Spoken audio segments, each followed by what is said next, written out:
Oh, wait. They don't have a shield left. Oh, yeah, that's fine. Oh, my gosh. Okay, I'm actually in a really bad spot here. Wow, that Dragon Breath did quite a bit of damage. I had to save my shield, though, unfortunately. Yeah, I think I still lose this. Oh my gosh, no, I didn't. What? Oh, that's amazing. Wow.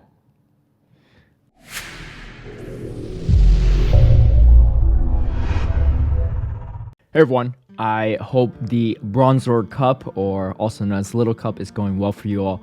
I decided that I am not going to jump on the Bronzor hype train, partially because it's going to take a long time to play Bronzor mirrors. I've tried it before, it was not a lot of fun, and also because a few months ago I found a rank 1 Shadow Poochyena, and it feels like this is the best time to use it. The team I decided to run is a Shadow Poochyena with a Seel in the safe swap and a Shelmet in the back. Poochyena does not have to be Shadow, but if you have one, it definitely hits quite hard. It can't tank too much, but it's got quite a bit of play even against Cottonees. Before we get into the battles, a big shout out to all my patrons who've been supporting my content creation. If you would also like to have early access to my strategies and lineups, as well as my various guides on how to use these teams and additional behind the scenes footage, feel free to sign up in the Patreon link down below. All right, kicking it off, we are going to see a Bronzor in the lead. Most are running Confusion, a lot of times because they're running Payback with Heavy Slam, so they have pretty good coverage. Without, if they had Tackle, it's just not as good, I think. But yeah, Bronzor are even harder to deal with than last time around because now you have XL Bronzors. The last time we had Little Cup, they weren't XLs yet, so it was a little bit more manageable, but these things are very bulky, and you're going to see some of that even with a Poochyena here. Seel as a safe swap is just super strong in this meta, especially when you got Lick. It just has really, really good coverage, and there aren't really a lot of grass here, so it's not too bad. All right. We're going to see how much this Crunch does. As you can see, against a Bronzor, super effective from a Shadow Poochyena, still doing quite a bit, but not as much as you would expect. Yeah, I thought I'd do more, but defense buff here, a defense drop there is pretty important, and unfortunately, I cannot tank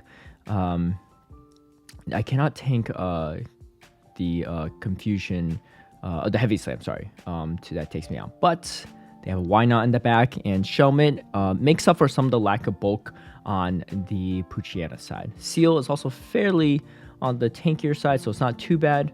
And the Shelmet, super solid against a lot of mons, especially Darks, Psychics, and the Mud Boys as well.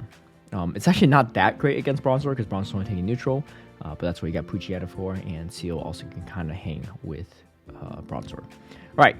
Cottonee lead. You think, oh, this is really bad. It's actually not as bad as you think. I honestly prefer Cottonees in the lead than the back end, and you're going to see why in these next few matches. But Cottonee leads, what I really want is to grab their shields and farm down their opposing Pokemon. Now, these are resisted Snarls, but just look at how much damage this is doing against a Deino right here, right? So even resisted, these Snarls are adding up. And they actually come in with the Bronzor. They want to swap out because they don't want me to generate too much energy here, but that's not going to be a good time for them because we are in a very solid matchup here, and I should be able to get to a Poison Fang against the Cottonee, and this is going to do a good chunk of damage if they no shield this. They do shield it, but now they're defensively debuffed, and I go straight for the Bug Buzz. It's going to do a ton of energy here.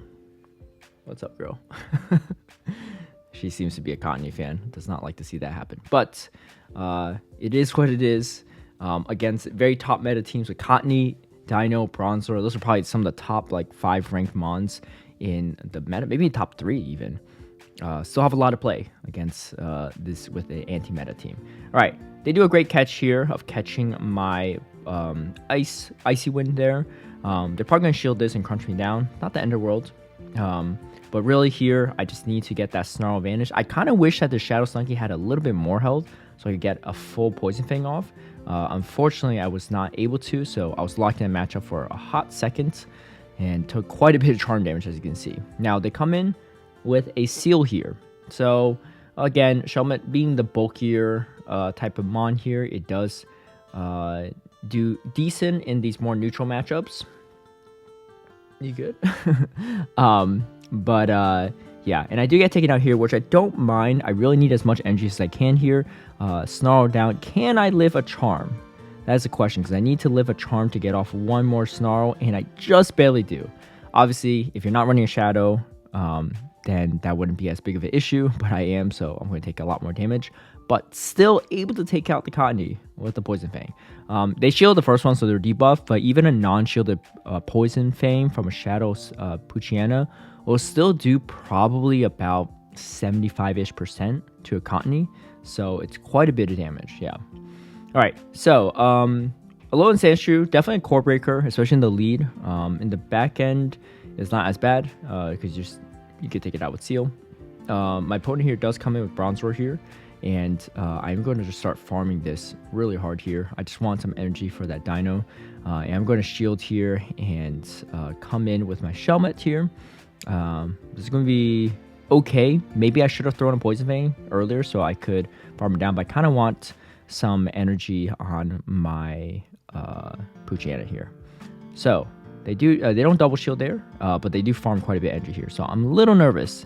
Again, we saw how much Heavy Slam does. It'll probably pretty much KO me here, but they do get baited there. Is this Heavy Slam enough? No, it's not. And resisting the confusions is coming in handy here because that gets his crunch and able to take out the Bronzor there. Yeah, this Snarl Energy Generation, always really solid. Paired up with Poison Fang and Crunch, makes Poochyena quite the spammy mon. Yeah. So, Seel, I don't usually shield it because unless it's a Cottonee throwing a move, there's really nothing really worth shielding. You don't need Switch Advantage a lot of times. As you can see, the Poison Fang really covers a lot of the weaknesses that Poochyena has. Or Crunch. I think between Crunch and Poison Fang, not much really walls it off in this meta. I'm blanking on... Oh, I guess the Dark Poisons. The Dark Poisons would, but they're, you know, it's little cups, so Crunches will still do good chunk to Dark Poisons even while resisted. I think Cranberry has probably had enough, but we shall see. Maybe she'll stick around for a hot second more. I don't know. But we're in a good matchup here, and we are just going to spam away with these Bug Buzzes. And I do come in with the Poochyena, and I know shield is probably going to be a Side Shock, which is pretty solid here. And they catch the Crunch on the Seel, which is definitely a good play by them. But I had to get rid of the Seel anyway, and now I decided to shield because I could do quite a bit of damage with this Poochyena, with just Snarls adding up, and hoping to get to another one. Yeah, so I get to 2 Poison Fangs here, which is huge. I swap over, force them to throw the energy, and hopefully a Snarl could take out a double debuff Bronzor, but we'll see. And yes, we do. So a super close battle, but we managed to make it work. All right, Litwick. So fire leads are kind of can be a little tricky because you don't really want to burn your Poochyena on a Firemon. Because it's so glassy, you're kind of taking a lot of damage even in neutral matchups. If they have a Bronzor in the back, you're in a tough spot, right? But you also don't want to swap out right away. So what I usually do is do a little chunk of damage and then swap if they haven't swapped first. And that's kind of what you see me doing right here. I'm just counter swapping because they swapped out first. And then I was trying to get a little bit more energy, but they end up sniping me down. Which is fine because now I have this locked on to my Seel. My Seel probably could farmed a little bit more energy there, but it's okay. It's not the end of the world. Let's see what they come back in with. And they come in with Vulpix. This thing's quite bulky. So this is not the best spots. I do debuff it here, and I'm going to shield. I just want to get debuffs as much as possible. They actually throw a Brave Bird, which is kind of wild. Did not expect that. And I think Cranberry is done here, so... Oh, there she goes. She does not want to see what happens next. I do come in with a Poochyena here, and I'm thinking, okay, they're going to have to throw some of their energy because they're running, I think, Feint Attack here. It is resisted, and these Poison Fangs are going to add up.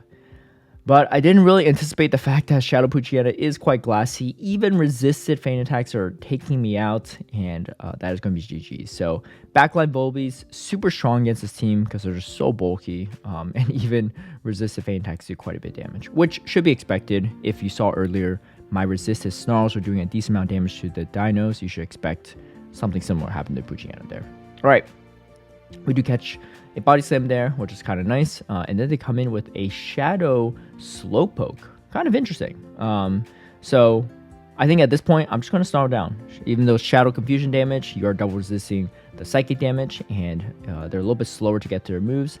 So able to get a big farm down here, and I'm going to throw the Poison Mane here. Let's see what they do, and they no shield, and they come in with another Fire type. So ABA Fire type. Fire in the lead, Fire in the back. Not a great spot for my Shelmet to be in, but like I said, Shelmet is definitely on the bulkier end, and despite taking all this Ember damage, still able to get to 2 Body Slams before they get to another move, and taking out our Fire Pokemon with Shelmets. Obviously, this was debuffed, so it made it a little bit easier, but it just really shows the power of how good Shelmet could be in this meta. All right, speaking of Shelmets, ran into one in the lead. I kind of blinked a little bit and was a little slow on the swap there, so that's a misplay. You definitely want to get out there right away. I wasn't really registering what was happening, but those super effective infestations will definitely add up. All right, so in this situation, I end up shielding my Seel because I don't know. I just didn't want to take too much damage there. And then we come in here, and it's a Mudslap Cubone. So definitely a Pokemon that they're probably looking... Oh, why did I throw a Crunch here? Oh, I think my thought process is no matter what, if they catch it or not, I don't get to another move anyway. So I might as well just throw the move that's going to do the most amount of damage. Yeah. But now they come in with their own Shelmet. I am coming in with mine. And in this mirror match, you definitely want to throw Bug Buzz if you have a lot of health remaining on the other side. I don't need to because they're in Body Slam range, but Bug Buzz is neutral and it's going to do much more. Unfortunately, CMP here, but I think I was capped out on energy anyway, so not the end of the world. And they come in with a Shadow Wooper, and that thing is going to take a lot of damage from Bug Buzz. Luckily, it got defensively debuffed because I'm hoping that I could lick it down, and I'm able to finish it off. I think without the debuff there, I might have lost that match, so definitely got lucky there. All right, Wooper in the lead. Speaking of Woopers, Seel's not too bad for neutral. Shelmet's very good against it because you're resisting the mud shots, and they can't really throw Mud Bomb against you, so they're only throwing non-stab Body Slams. All right, so this opponent does come with Bronzor. I typically debuff it first and then throw an Aqua Tail for the extra damage. It allows you to get to just more moves, and it forces them to throw their energy, which is kind of nice. I'm going to no-shield this, expecting a Side Shock, which it is, and it's also a resisted Side Shock. And then they come in with a Tepig here, which is really good. Little did they know, I got a Fire in the back, so I really don't want to see this thing, and they double shield, but that's fine. We saw earlier how fast Shelmet can get to his moves. I'm going to shield this one move. It might be Body Slam, but I just want to shield it anyway. This Body Slam should KO after double debuffing the Tepig, and I'm in a very good spot because we saw how Shelmet did against Wooper last time around. This time, I even got a shield advantage, so that's going to be a good spot for me to be in.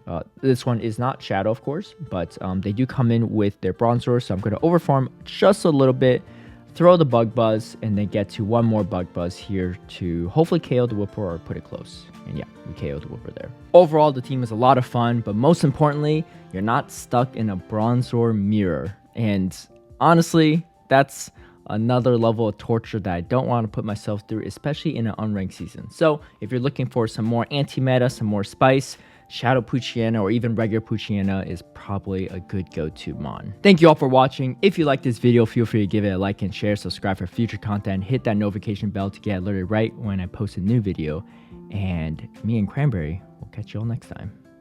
Isn't that right?